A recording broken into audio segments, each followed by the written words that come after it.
السلام عليكم ورحمة الله. كتاكيت تانية إعدادي، عاملين إيه؟ يا رب تكونوا بخير بصحة دايما وعافية. كل سنة وأنتم طيبين. شباب، النهاردة إن شاء الله معانا مراجعة شهر مارس المنتظرة. عايزين نركز مع بعض، كوباية الشاي بتاعتك، ورقة وقلم، ويلا يا بطل نجهز لأقوى مراجعة إن شاء الله عشان تحقق حلمك وتقفل العربي إن شاء الله مع مؤمن الجهيني. جاهزين؟ توكلنا على الله.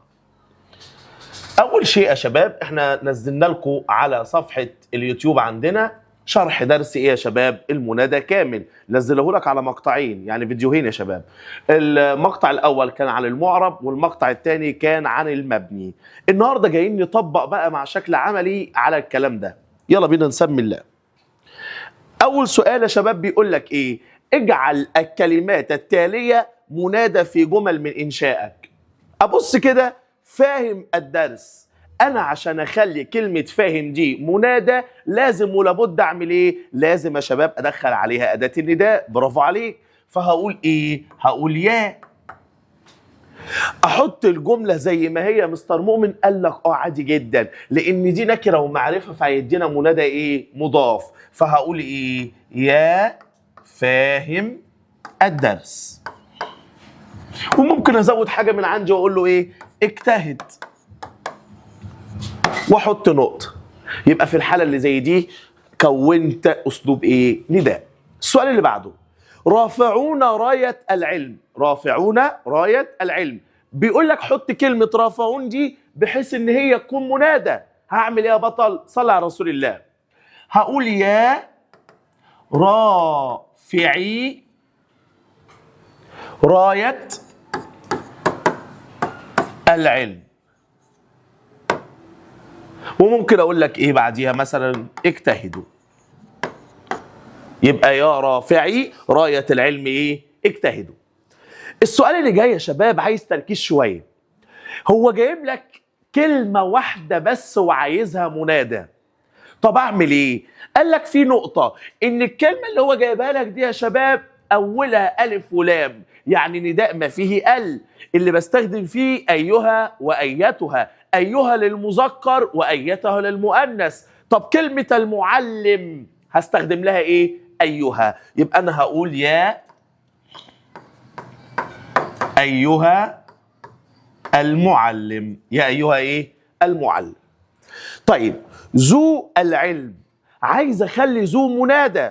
شغل مخك وافتكر الشرح. انا قلت لك طالما ذو اسماء خمسه يبقى المنادى مضاف، والمنادى المضاف ماله؟ منصوب. وطالما منصوب الاسماء الخمسه تتنصب بايه؟ بالالف. يبقى هقول عليها يا ذا العلم. هنا يا شباب عندك كلمه ايه؟ معلمين للطلاب. عايز اخليها منادى. هعمل ايه يا بطل؟ خليها زي ما هي، الجمله صحيحه. يبقى يا معلمين للطلاب اجتهدوا. طب محمدان، بيقول لك ايه؟ محمدان. ايوه سمعتك وانت بتقول ده محمدان، ده علم مفرد. محمدان ده علم ايه؟ مفرد. الله ينور عليك يا بطل. يبقى هتحط لها بس اداه النداء. يبقى يا محمدان. محبا للخير، برضو والله سمعتك وانت بتقول اهو محبا للخير. الجمله صحيحه، حط لها بس اداه النداء. هتبقى يا محبا للخير. وممكن تزود عليها ايه؟ اجتهد. تمام يا شباب؟ يبقى هنا في السؤال زي ده كل اللي انا عملته ان انا كونت بس اسلوب ايه؟ نداء بشكل صحيح وما عنديش اي غلطه فيه بفضل الله تعالى. ها تمام يا شباب؟ طيب صلى على رسول الله. التدريب اللي بعده، عين المنادى واذكر نوعه وحكمه واعرابه في الاساليب التاليه. يعني هنطلع المنادى ونقول نوعه وحكمه ايه. طبعا هنا يا شباب في كتير من الطلبه بتتلخبط. هو الحكم ايه يا مستر مؤمن؟ يا اما معرب يا اما مبني زي ما شرحناها مع بعض. السؤال الاول بيقول لي هيا معلم الفصل الطلاب امانه. حلو قوي. هو اول حاجه انا عايز اطلع ايه؟ برافو عليك، المنادى اللي بيجي بعد اداه ايه؟ النداء. يبقى عندي هنا يا جماعه هيا اداه النداء، يبقى كلمه معلم هي ايه؟ قال لك هي المنادى. حلو. المنادى هنا مستر ما فيهوش ولا الف ولام ولا تنوين ولا في ياء ونون، يبقى حبيب قلبي هحط نقطه. اقرا. لو كون جمله نكره مقصوده، ما كونش جمله يبقى ايه؟ جدع على مضاف. الفصل الطلاب امانه ما كونليش ايه؟ جمله. طالما ما كونش جمله، المنادى ما فيهوش الف ولام، ما فيهوش تنوين، ما فيهوش ياء ونون، وما كونش جمله، يبقى نوع المنادى اللي عندي ايه يا شباب؟ مضاف. طب المضاف حكمه ايه يا جهيني؟ قال لك حكمه معرب. طب الاعراب؟ المنادى المضاف منصوب، يبقى هقول عليها منادى مضاف منصوب بالفتحه. المثال اللي بعده، قال الشاعر يا مصر. يا أداة النداء، يبقى مصر هنا ايه يا شباب؟ هي المنادى. برافو عليك، سمعتك يا اللي بتقول طالما مصر اسم بلد يبقى نوع المنادى ايه يا بطل؟ علم مفرد. حكم العلم المفرد ايه يا بطل؟ برافو عليك، مبني. اعرابه كنا بنقوله ايه بقى؟ منادى مبني على الضم في محل نصب. يلا اسمعها تاني. منادى مبني على الضم في محل نصب. قلنا على الضم ليه؟ برافو على بطل. عشان ما فيش في اخرها ولا الف ونون ولا واو ايه ونون. السؤال اللي بعده، يا بني مصر صونوا لها حقها. يا أداة النداء، يبقى هنا كلمة بني هي الايه؟ المنادى. بني هي كلمة ايه؟ المنادى. نوعه ايه؟ طالما فيه حبيب قلبي حالة زي دي يبقى نوعه مضاف، والمضاف حكمه ايه؟ قال لك المضاف حكمه معرب. يبقى في الحالة اللي زي دي اعرابه منادى مضاف منصوب بالفتحة. يا من اخترتم سبيل العلم لقد سلكتم مسلك الابطال. حلوه قوي، حلوه قوي. يا اداه نداء، من هنا هي ايه؟ المنادى. الله ينور عليك. يبقى من المنادى. نوعه ايه؟ قال لك نوعه علم مفرد، لان مستر الجهيني قال لك ايه وهو شغال معاك؟ علم مفرد 5. اسم انسان، اسم بلد، الله هم، يا الله هم، همزه ومن. إذا نوعه إيه أو حكمه إيه هنا؟ هيبقى حكمه مبني. إعرابه إيه يا بطل؟ قال لك إعرابه اسم موصول مبني في محل نصب منادى. صعب يا شباب؟ السؤال اللي بعده، يا مصريا بلادك من خير البلاد. طالما حبيب قلبي مصريا يبقى عليها تنوين. ايوه سمعتك يا اللي مذاكر الدرس معانا. اذا كان المنادى عليه تنوين او اخره ياء ونون، يا اما شبيه يا نكره غير مقصوده. طب هنا يا بطل قال لك حاجه من الاثنين، لو كون جمله نكره غير مقصوده، ما كونش جمله يبقى ماله يا جماعه؟ قال لك يبقى ايه؟ شبيه. طب هنا بلادك من خير البلاد، ده كون جمله يا جهيني، يبقى نكره غير ايه؟ مقصوده. يبقى كلمه مصريا هي المنادى، وانا لسه قايل لك نكره غير ايه؟ مقصوده، يبقى نوعه نكره غير مقصوده. حكمه ايه؟ معرب. اعرابه ايه؟ قال لك اعرابه يا شباب بكل بساطه منادى، هنقوله على طول منصوب بايه؟ بالفتحه، لانه معرب. لانه ايه؟ معرب يا شباب. حاجه صعبه؟ طيب تعال نكمل مع بعض ونسمي الله.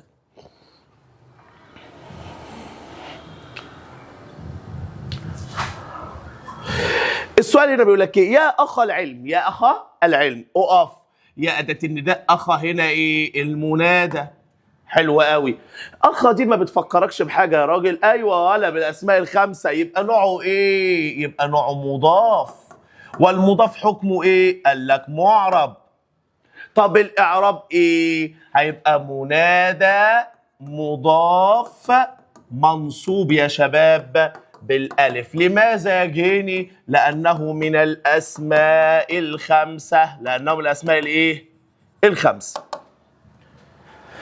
السؤال اللي بعده، يا معلمين للطلاب حقوق. جدع والله جدع يالا. قال لك اداه النداء يا، يبقى كلمه معلمين هي المنادى، اخره ياء ونون، احط نقطه، احط النقطه. يلا للطلاب حقوق، كون جمله ولا ما كونش؟ كون. يبقى نكره غير مقصوده، والنكره الغير مقصوده معرب. الاعراب يا بطل منادى منصوب بالياء. ليه بالياء؟ عشان اخره ياء ويا بطل وياء ونون. صعب يا شباب؟ نكمل مع بعض.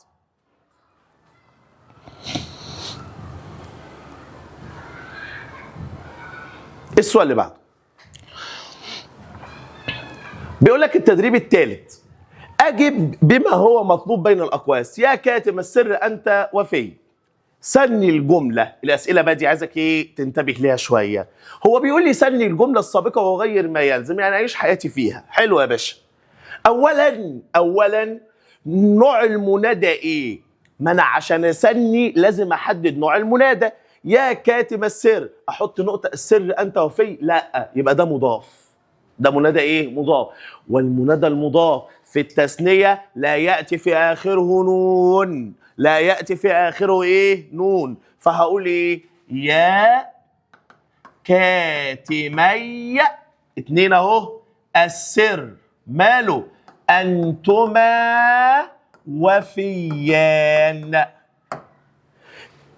اجيني المفروض اقول يا كاتمين، يا لا، نوع المنادى هنا مضاف، واذا كان مضاف تحذف النون في اخره.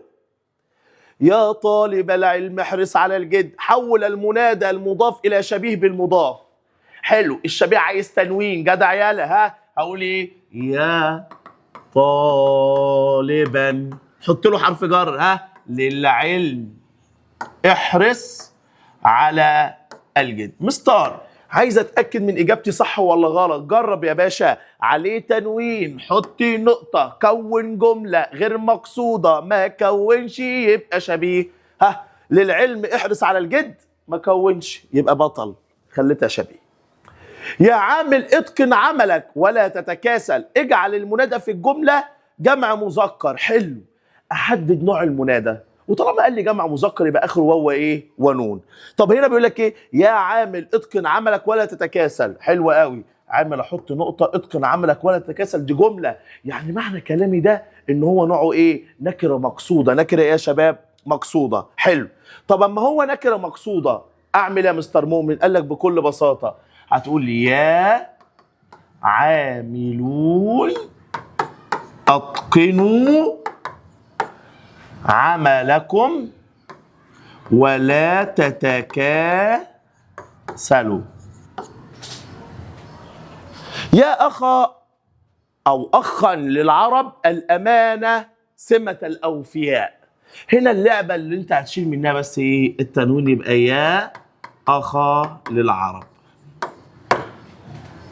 يا أيها الطالب العلم نور. حدد نوع المنادى واعرب كلمة الطالب. طبعا يا شباب إذا كان المنادى أيها أو أيتها فهو نوع نكرة مقصودة، فإذا حدد المنادى هو كلمة أي، واعرب كلمة الطالب. طبعا أنا يا جماعة بقى بعد أيها وأيتها إذا كان في ألف ولام يبقى الطالب هنا إيه يا شباب؟ نعت. ونعتها دائما ماله يا شباب؟ قال لك مرفوع، وهنا بالضمة لأنه مفرد. صعب يا شباب الكلام؟ يلا بينا نكمل.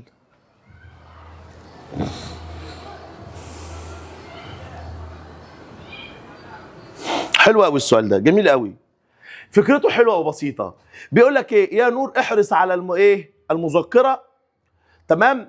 ويا نور الدين احرص على المذاكره. حلو قوي. اعرب نور، اعرب نور، حدد نوع المنادى. اعرب نون، نون، اعرب ايه؟ نور. يبقى هنا في الحاجه اللي زي دي لازم تحدد نوع المنادى الاول. يا نور ده هنا اسم انسان، يبقى هنا نور علم مفرد.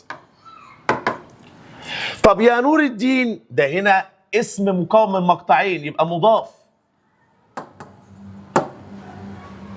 يبقى هعربه ازاي؟ نور دي الاولانيه طالما علم مفرد يبقى ايه؟ منادى مبني على الضم في محل نصب. طب يا نور الدين ده مضاف صح؟ اخد نور لوحدها واقول عليها ايه؟ منادى مضاف منصوب بالفتحه. حلو الكلام؟ يلا بقى بدل ما احنا بناخد اسئله متفرقه، قطعه نحو يا بطل ونشوف هنعمل فيها ايه. بس انت جاهز كده كده عشان انت الابطال الجهيني. هناخد كده قطعه النحو ونشوف هتقول معانا ايه. بص يا بطل، حلو قوي الكلام ده.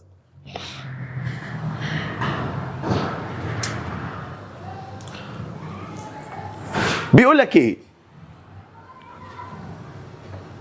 بني كن عالما أو متعلما ولا تكن الثالثة فتهلك، ويا مؤديا حق وطن أبشر بما إيه؟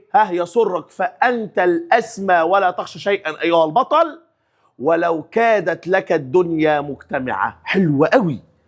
بيقول لك إيه؟ كن عالما. كن من أخوات كان، لو جه بعديها يا شباب أي تنوين يبقى ده خبرها. يبقى لما اجي اعربها خبر كن منصوب، الله ينور عليك، بالفتح. ولا تكن لا وته، الله ينور عليك، هلا جدع يا هلا. لا وته نهي، والنهي بيعمل ايه في المضارع؟ بيجزمه. يبقى ده فعل مضارع مجزوم بالسكون. خش على المنادى يا بطل. عايز منادى مضاف. منادى ايه؟ مضاف. اهو بسم الله الرحمن الرحيم، ده بادئ معايا القطعه باللذاذه كلها اهو. قال لك ايه؟ بني. يبقى عندي المنادى المضاف هنا كلمه يا جماعه بني. وبين علامه اعرابه عادي جدا يا حبيبي. قال لك منصوب بالفتح. عايز منادى شبيه بالمضاف يعني عليه تنوين او اخره ياء ونون. يلا يلا يلا، هو ده. اتاكد، حط نقطه. حق وطن وابشر، ما كونش جمله. يبقى مضاف ولا شبيه بالمضاف هنا ولا نكره غير مقصوده؟ قال لك لا يا بطل، ده هو عايزه شبيه بالمضاف عشان فيه تنوين. يبقى مؤديا. واعربه هيبقى منصوب بالفتح. عايز منادى مبني يا بطل. عايز منادى ايه؟ مبني. قال لك المنادى المبني ادور ادور ادور. انا شفت ايها، انا شفت ايات وحاجه كده. ادي كلمه ايه؟ ايها. خليك معايا يا بطل وخليك جاهز. عندك كلمه ايها، يبقى المنادى كلمه ايه؟ اي. وبين علامه بنائه هنقوله ايه؟ منادى مبني على الضم في محل نصب. يا مدربا للفريق، الرياضة مفيدة. حكم المنادى معرب. طبعا لو حكم المنادى معرب يا شباب يا إما مضاف يا شبيه بالمضاف يا نكرة غير مقصودة. يا مدربا عليها تنوين، أحط نقطة. للفريق الرياضة مفيدة، ما كونليش إيه يا شباب؟ ما كونليش جملة. يبقى شبيه بالمضاف حكم معرب. إجابتنا طبعا صحيح. بعد كده شباب بيقول لك إيه؟ هيا رائدا لا للايه؟ للاداره في نون. نوع المنادى شبيه بالمضاف. اتاكد لو ما كونش جمله شبيه، لكن لو كون يبقى ساعتها نكره غير مقصوده. احط نقطه بعد المنادى. للاراده او الاداره في نون، لا كون جمله. يبقى في الحاله زي اجابتنا ايه؟ غلط. يبقى هنا تصحيحها يا شباب انها نكره غير مقصوده. ومع اخر سؤال ركز معايا كده. اخر سؤال يا بطل.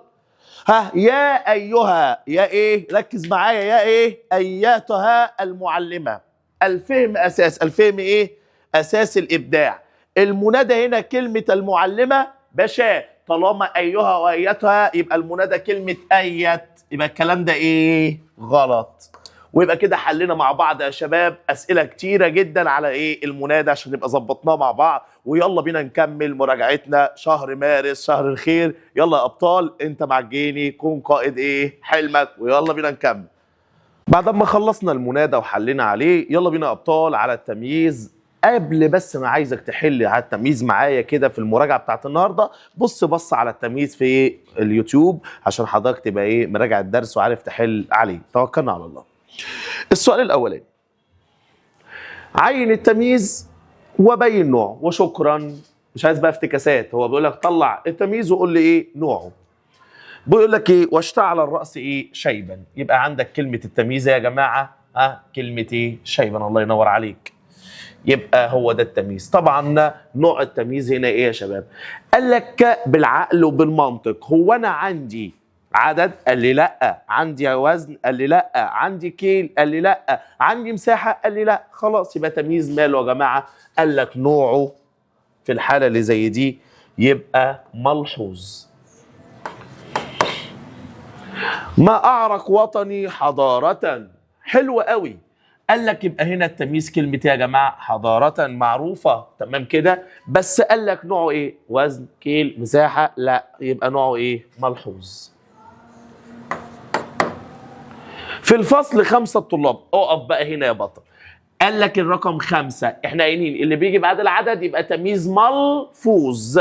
يبقى كلمة طلاب هو التمييز يا شباب ويبقى نوعه ملفوظ. وطبعا هنا حضارة وهنا ايه شيبا. طابت الاسكندريه هواء. ايوه يا بطل هواء هو التمييز. حبيب قلبي عدد وزن كيل مساحه؟ لا. يبقى نوعه ادي كلمه هواء ونوعه طبعا ملحوظ. محمد افضل الطلاب علما. افضل على وزن افعل بعدها تنوين علما.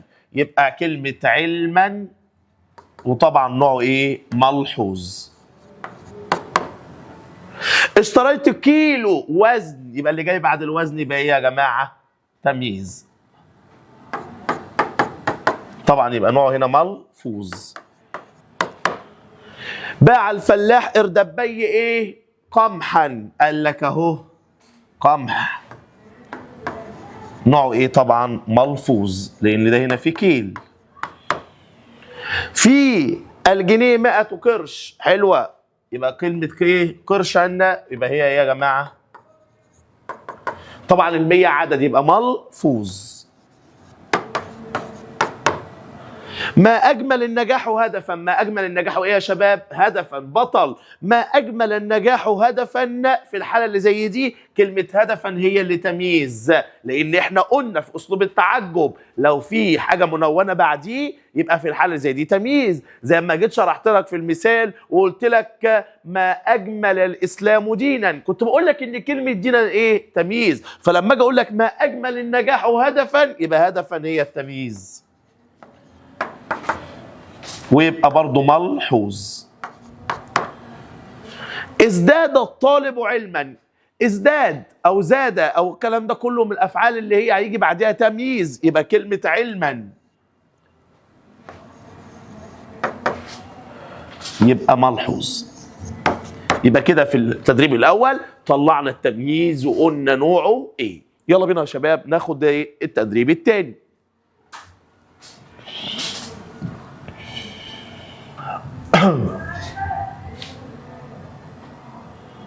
يلا بينا. المصريون اشجع قلوب. عند تصويب الخطأ في الجمله السابقه من قبل ما ابص على الاختيارات اشجع على وزن افعل لازم يجي بعدها ايه؟ تنوين. يبقى المصريون اشجع قلوبا.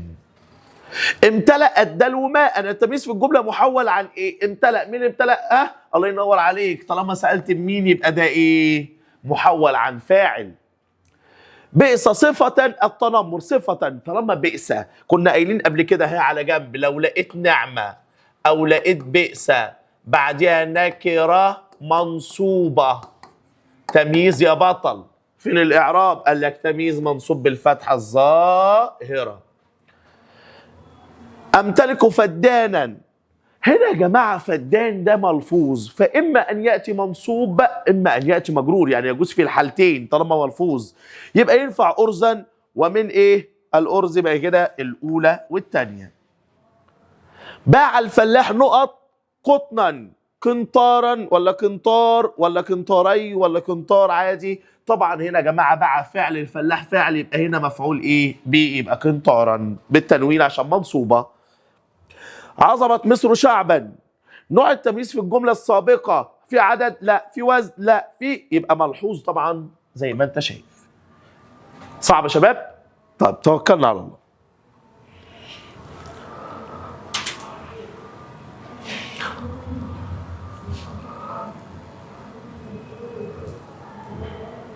التدريب الثالث، يلا بينا على الأسئلة بقى ايه اللي فيها فكر شويتين ثلاثة. اعرب الكلمات التي فوق الخط في العبارة ثم حولها إلى إيه؟ تمييز. حلو قوي.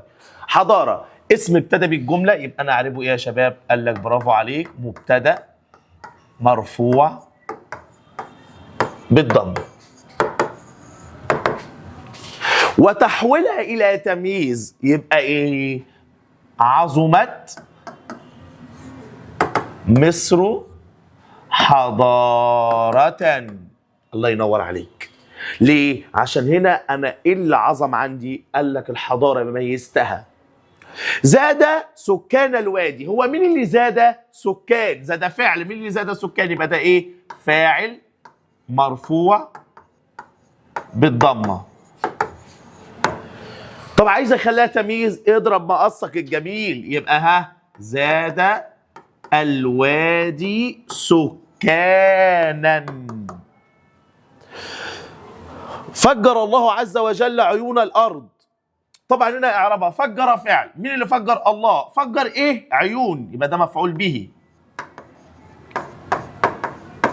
منصوب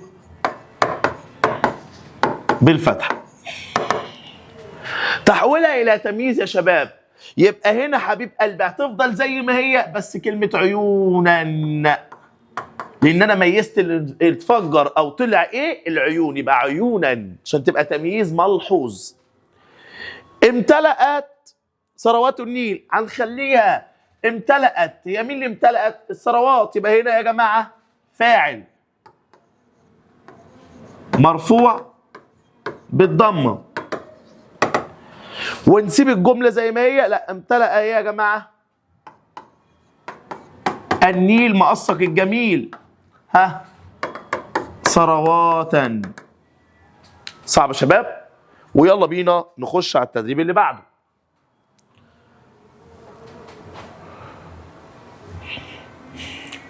قطعة نحو لذيذة جدا، يلا بينا. حلو قوي الكلام، حب انا النحو ايه في القطع بتاعته كده. رسالة إلى ابن لي في أول سلم من المرحلة الإعدادية.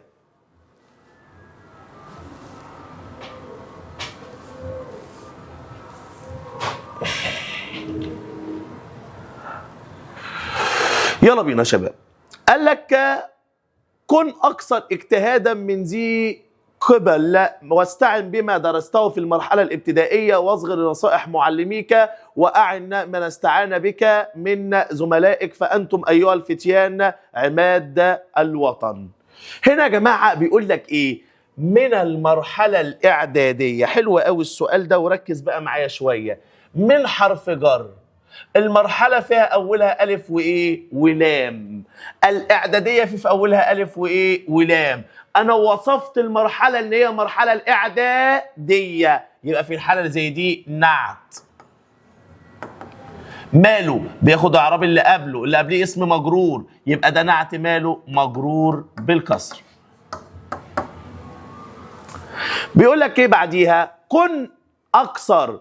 المفروض لو أنا رتبت الجملة كن أنت أكثر، يبقى كن من أخوات كان، أنت اسمها، أكثر خبرها، يبقى ده خبر كن منصوب بالفتح. بعديها واصغى يعني اسمع وانصت يعني لنصائح معلميك، نصائح بتاعت معلميك. لقيت كلمة بتاعت اتحطت يبقى عندك مضاف إليه يا بطل، يبقى ده مضاف إليه مجرور بالياء. مجرور بإيه؟ بالياء. نكمل. عايز منادى. عايز إيه يا جماعة؟ منادى. أبص كده في القطعة وأسمي الله وأدور على أداة نداء، وأنا ببص لقيت كلمة أيها بس. شكرا شكرا شكرا شكرا شكرا، جابها لي أهو. أيها، يبقى المنادى كلمة إيه؟ أي. وبين نوعه وأنا مغمض عيني، وأنا مغمض عيني. طالما أيها يبقى نوعه إيه يا شباب؟ برافو عليك، نكرة مقصودة. يلا بينا يا شباب. عايز ايه؟ تمييز. عايز ايه؟ تمييز. اركز. اكثر على وزن افعل، اكثر اجتهادا، اكثر على وزن افعل بعدها تنوين، يبقى اجتهادا. وبين نوعه طبعا يا جماعه هنا ملحوظ. الطالب المجتهد اكثر تفوقا. كلمه تفوقا تمييز منصوب بالفتحه، اكثر على وزن افعل بعدها تنوين، يبقى ده تمييز ملحوظ منصوب بايه؟ بالفتحه، يبقى اجابتي طبعا صح. باع الفلاح اردبا قمحا. كلمه قمحا نعت، غلط. اردب ده كيل، ما بعد الكيل تمييز. ما اجمل الحريه مطلبا. كلمه مطلبا تمييز ملفوظ، غلط. ليه؟ عشان ده ملحوظ. انا ولا عندي عدد ولا عندي وزن ولا عندي كيلو ولا عندي مساحه، مش ملفوظ، ملحوظ. واكبر اثبات على كده ان هو في اسلوب ايه؟ تعجب. ويبقى بكده يا شباب حلنا مع بعض قطعة نحو تانية اهو قدام عينك في مراجعة مارس على التمييز وعلى المنادى، وحلنا أسئلة خاصة عن الايه؟ التمييز. ويلا نكمل مراجعتنا لسه ما خلصتش، خليك قائد حلمك ويلا بينا. بعد يا شباب ما خلصنا مع بعض النحو الحمد لله، يلا بينا نجهز للقواعد الإملائية. جايه لنا برضو في الامتحان عندنا في الشهر ده همزة القاطع وألف الوصل. يلا بقى. طيب بيقول لك ايه؟ سؤال عايز يعرف في السؤال ده هل دي همزة قطع ولا ألف وصل؟ طبعا سؤال زي ده سهل جدا. طبعا ضعيف جدا هو يجي، بس هيبين لك الفرق بين همزة قطع وألف ايه؟ الوصل. طبعا أبص على بداية الكلمة، ولا عندي همزة من فوق ولا عندي همزة من تحت، يبقى دي وصل. عندي أحمد فيها همزة من فوق، يبقى ده قطع. يبقى الأولى وصل والثانية قطع، يبقى فينها الأولى وصل والثانية قطع، يبقى الإجابة رقم ج عندنا. اهي الإجابة رقم ج. طيب السؤال اللي بعده، استعد الفريق للمسابقة. خلي بالك هو هنا بيقول لك إن هي ألف وصل، بس ألف وصل ليه؟ باشا استعد ماضي كم حرف؟ 1 2 3 4 5، بس الدال عليها شدة يعني 6، يبقى ده ماضي سداسي. قال لك حدد صواب الخطأ في العبارة. إيمان تحب القراءة. إيمان اسم إنسان، والأسماء التي تبدأ بالألف قطع دائما، يبقى هختار إيمان والهمزة بتاعتها من تحت. الله، بص هنا بيقول لك إيه؟ استمع أحمد إلى الدرس باهتمام. صوب الخطأ. قال لك عندك هنا يا شباب أول حاجة إن استمع المفروض ما يبقاش فيها إيه؟ همزة، يبقى أختار استمع من غير إيه يا جماعة؟ همزة. قال لك وعندك اهتمام برضو يا جماعة المفروض إن هنا ما فيهاش إيه؟ همزة، يبقى أختار رقم ج. استمع واهتمام. أحب نقط أتعلم أشياء جديدة. أحب أن أتعلم. طب أن من الحروف اللي لازم يبقى فيها همزة، يبقى أحب أن أتعلم. تمام يا شباب؟ نكمل مع بعضنا. حلو قوي السؤال ده برضو. بيقول لك حدد الكلمة اللي فيها همزة قطع وألف الوصل عشان يبين لك يبقى عندك قدرة على الفهم في الحتة دي. طبعا أبص كده أحمد فيه همزة من فوق يبقى ده قاطع، يبقى هنا هكتب إيه يا شباب؟ أحمد طبعا. طيب هل هنا في حاجة تانية؟ لا، يبقى هنا لا يوجد ألف وصل يا شباب. انطلق يبقى وصل، مفيش ولا همزة من فوق ولا همزة من تحت. طبعا عندك كلمة برضو يا جماعة إلى قطع. إبراهيم في همزة يبقى قطع، والاجتماع ما فيهاش يبقى إيه؟ وصل.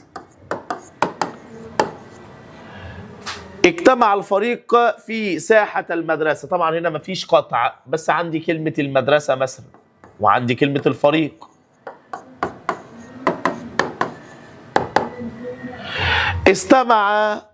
استمتع التلاميذ بايه؟ بالرحله. طبعا القطع هنا ما فيش، لا يوجد، ولكن عندي كلمه استمتع وعندي كلمه التلاميذ في الوصل. تمام يا شباب، نكمل مع بعض.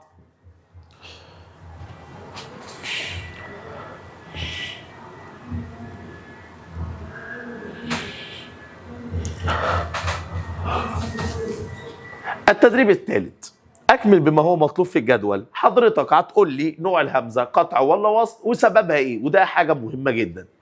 ارتدى، طبعا ده وصل، مفيش ولا عندي همزة من فوق ولا همزة من تحت. ارتدى فعل ماضي، عد حروفه 1 2 3 4 5، يبقى ده ماضي خماسي. أضاء في همزة، الله ينور عليك، يبقى قطع. ماضي ايه بقى يا باشا؟ عد حروفه 2 2 4، يبقى ده ماضي رباعي.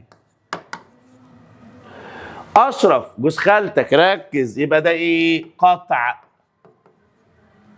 محدش عنده كوبايه شاي يا شباب؟ ريقي نشف واللي بيصورني اعوذ بالله جلده. ها، يبقى اشرف ده ايه؟ اسم انسان. اشرب انت شاي وسيبني انا حل. اكتشف، قال لك ده ايه يا جماعه؟ وصل. اكتشف ايه؟ وصل. طب هل اكتشف هنا؟ اضحك بس اضحك. ها، اكتشف، والله ريقي نشف من صباحيه ربنا، الحمد لله. اكتشف 1 2 3 4 5، يبقى ده ماضي خماسي. الطالب، مفيش ولا ايه همزه فوق ولا همزه تحت، يبقى ايه؟ قال لك وصل. ليه؟ لانه معرف بالايه يا شباب؟ بالالف وايه واللام يا شباب. ويبقى بكده يا شباب حلينا مع بعض على القواعد الاملائيه اللي جايه لنا فين؟ في الامتحان. بعد ما خلصنا النحو وخلصنا مع بعض القواعد الاملائيه، يلا بينا على القواعد البلاغيه والادبيه مع الفكره الرئيسيه والفكره الفرعيه. يلا يا بطل خليك معايا. بيقول لك يا شباب، النوم من الانشطه الحيويه التي يحتاجها الانسان يوميا للحفاظ على صحته. يعني انا نفسي اقول لنفس الكلام ده والله. فالنوم المنتظم بقى جيني، يساعد الجسم على الاسترخاء وتجديد الطاقه، هتبقى مرتاح كده وزي الفل. كما يعزز الجهاز المناعي، عشان الناس اللي تسالني يقول لي البرد ما بيروحش ليه؟ عشان ما بنامش. قالك ويساعد على التركيز وتحسين الاداء الدراسي او العملي. إضافة إلى ذلك النوم الجيد يخفف التوتر النفسي ويحسن المزاج، ومن خلال اتباع عادات نوم صحيحة مع روتين أو صحية زي النوم صحي مع روتين يومي، يمكن للشخص أن يطور انضباطه الشخصي ويحافظ على توازنه الجسدي والنفسي. طبعا اللي انت فهمته من كلامي ده ايه يا شباب؟ قال لك اللي انا فهمته من كلامك ان الفكرة الرئيسية للكلام بتاعك كله أهمية النوم. أقول لك بطل والله، يبقى أهمية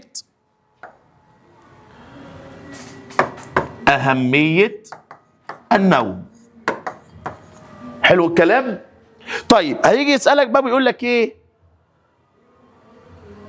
بقى الفكرة الفرعية؟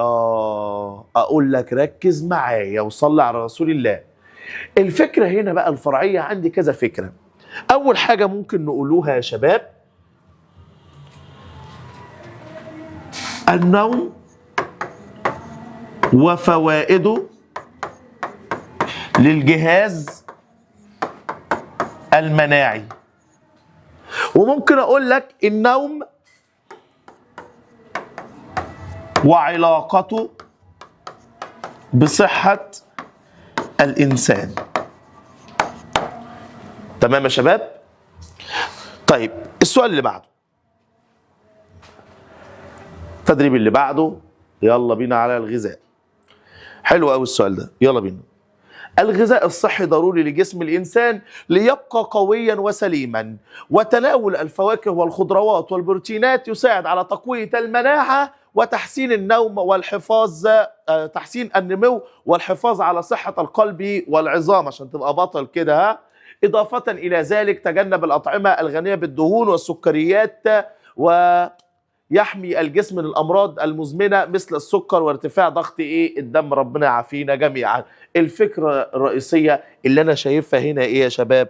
قال لك طبعا أهمية الغذاء الصحي. فكرة رئيسية، ازاي تاكل غذاء صحي. طب الفكرة الفرعية هنا ايه بقى؟ قال لك مثلا يا شباب ممكن نقوله ايه؟ فوائد الغذاء الصحي. قال لك مثلا للقلب وبعض الامراض. فوائد الغذاء الصحي هيبعدنا عن انهي امراض يعني، وهيعمل ايه بالنسبه للقلب. ممكن نقوله جماعه برضو فوائد او فوائده لتقويه المناعه. ويبقى بكده شباب حلينا مع بعض قطعتين كاملين عن الفكرة الرئيسية يا شباب والفكرة الفرعية. الفكرة الرئيسية المضمون بتاع الجملة أو مضمون القطعة، أما الفكرة يا شباب الفرعية هي بتتكلم في كذا حاجة زي ما وضحنا. مرة جزئية للقلب والعظام فوائد الغذاء بالنسبة للصحي ومرة مثلا لبعض الأمراض والكلام ده كله. يبقى دي فكرة فرعية. ويلا بينا نكمل مع بعض ونشوف المراجعة فيها ايه. ويلا شباب بقى نكمل الحاجات البلاغية اللي عندنا. العاطفة وجاي لنا في امتحان الشهر. مولاي صل وسلم دائما ابدا على حبيبك خير الخلق كلهم. حلوة قوي طبعا، سمعناها الاغنية دي. هو طبعا حاجة كده جميلة من الشعر. طبعا لما اجي اقول لك مولاي صل وسلم دائما وابدا على سيدنا محمد صلى الله عليه وسلم، يبقى ده دليل على حبي للنبي صلى الله عليه وسلم. لان العاطفه شباب هي احساس. هي احساس. يبقى العاطفه اللي عندي هنا حب النبي صلى الله عليه وسلم. ايه الكلمات اللي دلت على الكلام ده يا جماعه؟ على كلمه حبيبك. وقال لك خير خلق. كل ده دل على حبك للنبي صلى الله عليه وسلم. ومولاي صلي برضو تدل على حبي للنبي صلى الله عليه وسلم. واخشوا مقام الله جل جلاله فهي السبيل الى الطريق الامثل. هنا يا جماعه بقول لك خاف ربنا. يبقى هنا العاطفه المسيطره الخوف من الله. واكبر كلمات على كده واخشوا. وقال لك يا جماعة، قال لك مقام الله، لأنها تدل برضه يا شباب على خوفك من ربنا سبحانه وتعالى. أهم حاجة عايزك تبقى فاهم. احنا حلينا تدريبين عليها اهو، بس عايزك تبقى انت فاهم نقطة. العاطفة إحساس الشاعر. لقيته بيتكلم عن الوطن، ويبقى العاطفة الحب والإعجاب بالوطن. بيقول لك يا ليت الشباب يعود يوما. يبقى الاشتياق إلى مرحلة الشباب، صح كده؟ قال لك متفرد بصبابتي. قاعد لوحدي بأحزاني، وقاعد لوحدي بقى مثلا بكآبتي، وقاعد لوحدي بعنائي وتعبي. يبقى الحزن والأسى حسب. فهمتوني يا شباب؟ العاطفة إحساسه هو وزي ما هو قرينا مع بعض وحلينا مع بعض. يبقى عايزين نكمل مع بعض. يلا بينا بقى ناخد امتحان يا شباب كده شامل على مراجعة مارس. نحل امتحان كامل نشوف هنعمل معاه طبقا لمواصفات وزارة التربية والتعليم المصرية 2025-2026 يا شباب، عشان نجهز كمان للامتحان بتاع شهر مارس وامتحان آخر السنة إن شاء الله تعالى. يلا بينا نكمل مع بعض ونحل امتحان شامل مع بعض عشان نختم بيه مراجعتنا. اتمنى من ربنا سبحانه وتعالى ان احنا نكونوا قدرنا نبسط لكم المعلومه، نوصل لكم المعلومه. كمل مذاكرتك بالمراجعه دي يا شباب في الملخص اللي احنا عطيناه لك، وهننزله لك يا عم كمان في لينك برضو موجود عندك على الصفحه. وكمان كمل مذاكرتك بالفيديوهات اللي احنا نزلناها لك عشان تراجع نحوك وتراجع كل الامور اللي احنا شغالين فيها باذن الله تعالى. ويلا بينا نكمل امتحان شامل. جاهزين؟ يلا بينا. اختبار شامل يا شباب عشان تاكد على نفسك كل معلومه احنا اشتغلناها مع بعض. ربنا يكتب كده الخير دايما ويكلل تعبنا اللي احنا عملناه معاكم ده بخير يا رب، ويبقى ان شاء الله بالخير. طبعا من درس البطل الشهيد ابراهيم الرفاعي. بص شباب، بيقول لك عرف الرفاعي بشجاعته الفائقة وإقدامه النادر، وكان دائما في الصفوف الأولى. أهم شيء قراءة يا شباب، خلي بالك القطعة. في الصفوف الأولى للمعارك ويقود رجاله بنفسه ويضرب المثل في التضحية والإخلاص. كانت كفاءته وجراءته تبهر رجاله قبل أن تبهر العدو نفسه، لأن روح الجنود من روح قائدهم. فقد أحب الرفاعي رجاله ووثق بهم ووضع نفسه في خدمتهم وتكفل بأسر من استشهد منهم، وكان ينخرط معهم في كل مناسباتهم السعيدة أو العصيبة، وكان دائما يقول إن من يواجهون الموت معا يجب أن يعيشون حياتهم معا. معنى الإقدام، قال لك يا شباب معنى الإقدام الجراءة والشجاعة. مضاد الإخلاص إيه يا جماعة؟ واحد مخلص عكسها واحد إيه؟ جدار. قال لك الرفاعي كان يهتم برجاله ويعتني بأسر من استشهد. الإجابة طبعا صح. الرفاعي كان دائما في الصفوف الخلفية. غلط، هو كان دائما في الصفوف الايه؟ الأمامية. نكمل مع بعض. بيقول لك يا شباب صف كيف كان الرفاعي يقود رجاله في المعركة. قال لك طبعا لازم الإجابة زي دي 90% تبقى موجوده في القطعه، فركز او قبل ما انت بتذاكر الدرس، لان طبعا الدرس جاي لك سين بجيم، انا جايبه لك في المذكرات بتاعتنا وموجود عندك برضو في المراجعات. كان بيقود رجاله ازاي؟ قال لك كان هو يا جماعه يقود رجاله. بصوا بقى انا اعلم عليها في القطعه.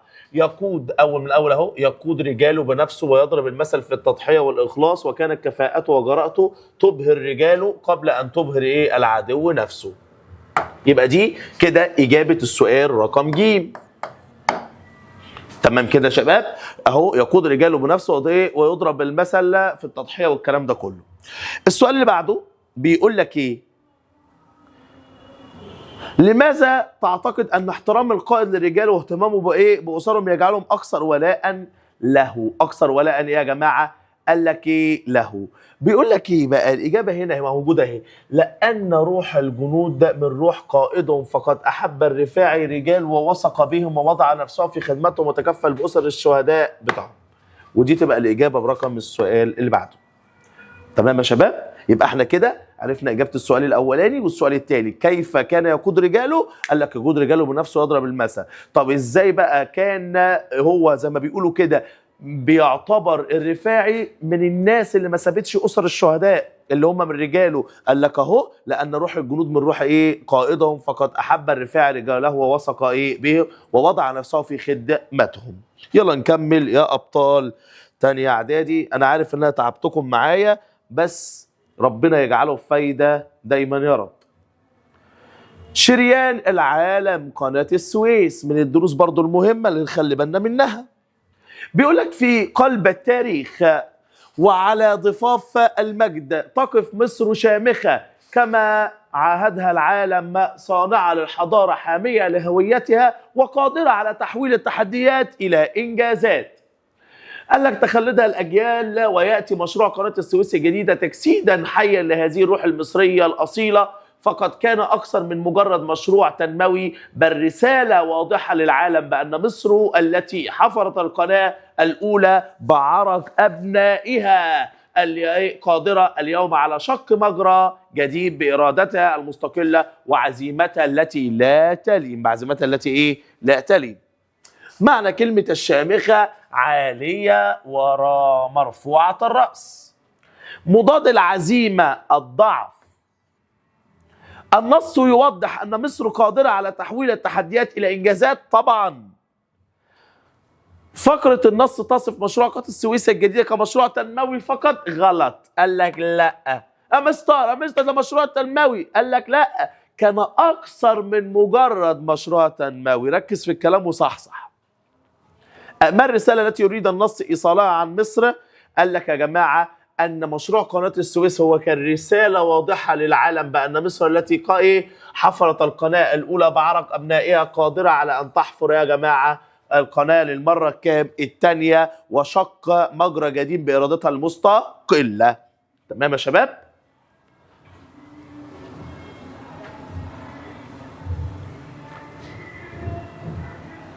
يلا بينا. بيقول لك ايه هنا يا بطل؟ هنا بنتكلم عن النص يا شباب. بنتكلم على ايه؟ النص. قال لك ايه؟ هنا صناع المجد طبعا ده نص 100%.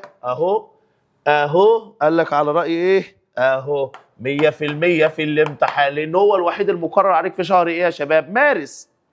ما الصفات التي يطلبها النص من الشباب او الشاعر يعني بيطلبها ايه من الشباب؟ قال لك ايه يا جماعه؟ ان يتمسكوا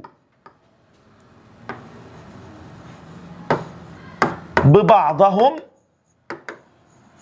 ويحققوا الانجازات. طيب النص يدعو الى القوه والصمود في مواجهه الغريب، صح. قائل النص احمد شوقي، الاجابه طبعا خاطئه. ما الجمال في قول الشاعر شبانا بمصر استعصموا؟ قال لك تعبير يدل على الانتماء.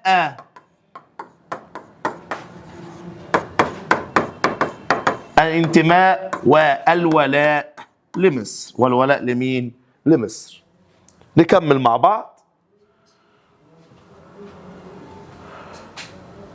الله، النحو يا بطل، النحو يا بطل. جاهزين؟ توكلنا على الله. حلينا أسئلة شبه دي من شوية، يلا بينا نبص عليها. توكلنا على الله.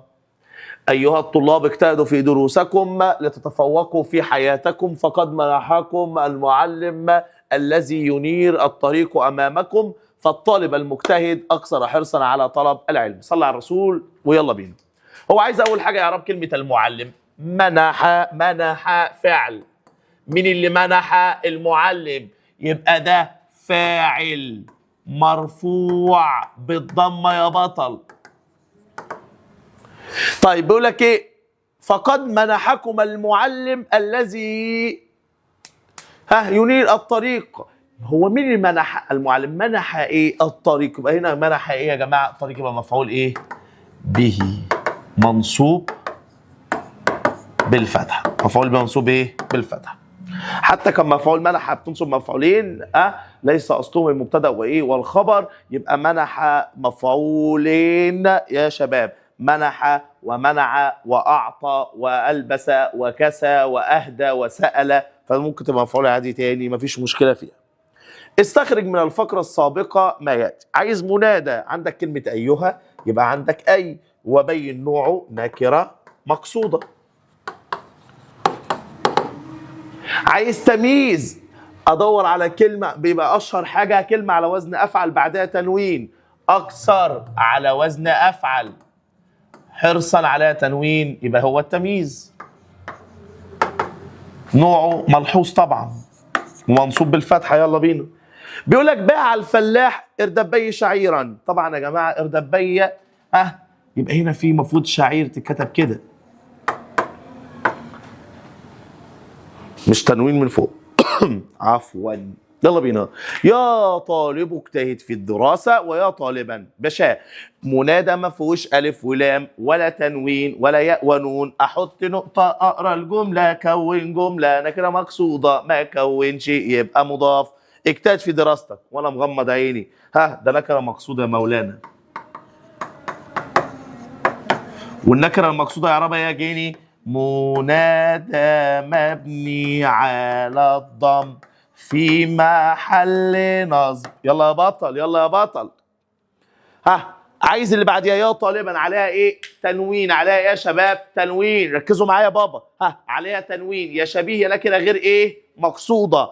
طب هنا يا جماعه اعمل ايه؟ لو التنوين حطيت نقطه ما كونش جمله شبيه، كون جمله يبقى نكره غير مقصوده. احط نقطتي اجتهد في الدراسه، يبقى اذا ده هنا جمله اجتهد في دراستك، يبقى هنا حبيب قلبي نكره غير مقصوده. حلو الكلام؟ حلو الكلام. طيب يا شباب، طبعا بما انه نكره غير مقصوده يبقى ماله؟ منصوب بالفتح. اخر سؤال ويبقى ختمنا بفضل الله تعالى مراجعتنا النهارده، وهنزل لك باذنك يا رب كده بعديها البوستر بتاع المراجعه عشان حضرتك تبقى مراجع من كل حاجه. التلميذ بيقول لك يا باشا اجعل الكلمه منادى. طالما المنادى فيه اوله الف ولام، يبقى الكلمه اللي جايبها لك فيها الف ولام، يبقى المنادى هنستخدم ايها او ايتها. ايها للمذكر، ايتها للمؤنث. اخر سؤال يا ابطال ويلا بينا. يا ايها التلميذ.